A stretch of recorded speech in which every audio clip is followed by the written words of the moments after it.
When you think of e-commerce, two big names usually come to mind. I'm talking about Shopify and Amazon, both of which have their own unique pros and cons. Is it better to have a fully customized storefront or access to a well-established customer base? That's what I tried to find out. Quick heads up, if you haven't signed up for Shopify yet, you can use the link in my description to start for just $1. It's super easy. So in this video, I'm going to break down my experiences with both Shopify and Amazon and let you all know which platform came out on top. I'll talk about the pricing, features, and the user experience and give you guys a final score at the end. So let's get into it. First up, how much does each platform cost? A lot of you might be scratching your heads right now. You might be asking, isn't Amazon free? You just need to upload your products and call it a day, right? Well, technically yes, but it's a little bit more complicated than that. So for starters, Amazon has a pro version that costs about $40 per month. I decided to try it out because I wanted to see what extra features it offered. And boy, was I pleasantly surprised. I'll get into the features in more detail in a minute, but for now, just know that Amazon Pro is an absolutely amazing platform for e-commerce, and I can definitely see myself using it in the future. But here's the thing, that monthly subscription, that's just the tip of the pricing iceberg, my friends. You see, Amazon also charges you 99 cents for each item you end up selling. That might not sound like a lot, but if you're moving 1,000 products per month, that's an extra $1,000 coming out of your earnings. But to be fair, that still really doesn't seem like a lot, because you're able to sell to Amazon's massive customer base. The sheer volume you can achieve in terms of sales make up for the 99-cent commission. But the ball still hasn't stopped rolling in Amazon's pricing department yet. That huge customer base, well, it doesn't come for free. Amazon charges you through the nose to access it. They call it a referral fee, and I was pretty shocked when I found out just how high this fee could go. No wonder Amazon gives people the option to upload products for free when they're charging anywhere from 15% to 45% of the sale price as a referral fee. Who needs subscription payments anyway? To be honest, I was a bit disappointed when I realized how much of my earnings were going to Amazon, so I had high hopes for Shopify. If you ask me, they knocked it straight out of the park with their pricing tiers. So basically, you have three options available. The basic plan costs $19 a month, and it's pretty solid if you're just starting out. But if you're experienced with e-commerce and want a scalable business, you might be better off with the Shopify plan, which costs $49 a month. And then there's the advanced plan, which costs a hefty $299 per month. That sure sounds like a lot, but I was sold on the great features they advertise. So I decided to just take the plunge. Just like with Amazon Pro, I was blown away by the sophisticated features Shopify provides in the advanced plan. And when you factor in those Amazon referral fees, it actually starts to seem pretty affordable. Shopify charges just 2.9% of the transaction amount plus 30 cents. That's pennies compared to what Amazon takes away. So it's safe to say that Shopify won this round. I'm going to give it a 5 out of 5 for pricing, and Amazon gets a 3.5 out of 5 because the high referral fees just left a bad taste in my mouth. Okay, how about we discuss the features next? Like I said before, Amazon Pro isn't messing around in this department. The $30 a month you pay is a drop in the bucket compared to the referral fees, and you just get so much in that bargain. For example, you're able to add multiple users to your account, which is great because business owners need to be able to delegate from time to time.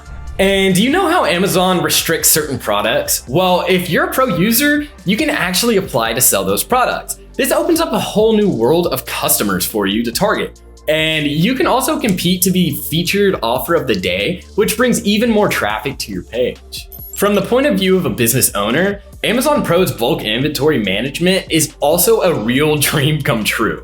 It's so frustrating to have to deal with each product one by one, so I was grateful that Amazon made life so much easier for me for just an extra $30 a month.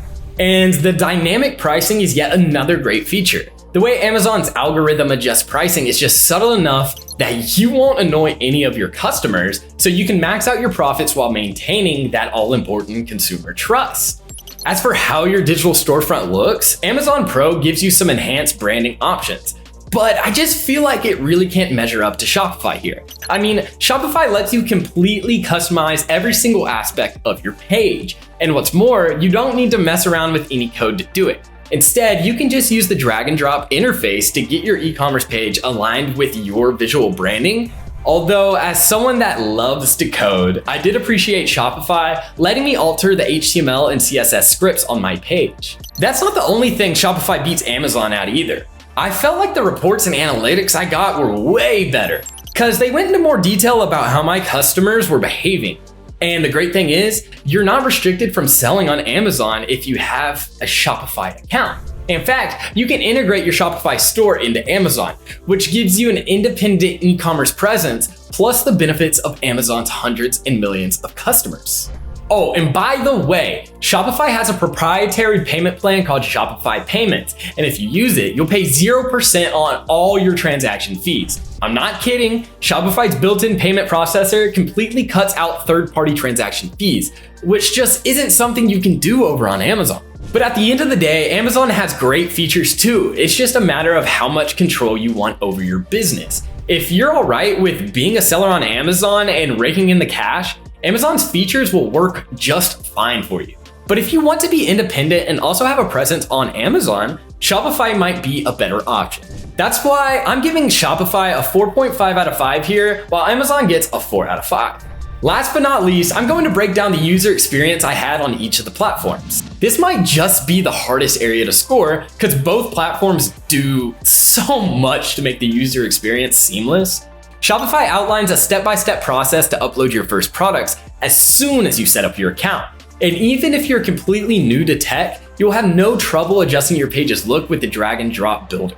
But with all of that stuff said, Amazon offers something that even Shopify can't compete with. Namely its FBA program. That stands for Fulfilled by Amazon, by the way, and it means that all of the shipping and logistics are handled by the company. I obviously loved getting that burden squared away so easily, so I've got to hand it to Amazon. They truly deserve a win in this round. Considering that their user interfaces were about the same in terms of simplicity and intuitiveness, Amazon definitely has the edge here. There's nothing quite like convenience, so I'm giving Amazon a full 5 out of 5 in this department. Shopify might not handle shipping for you, but I felt like the user experience was spot on regardless, so I'm thinking it deserves a 4 out of 5 here.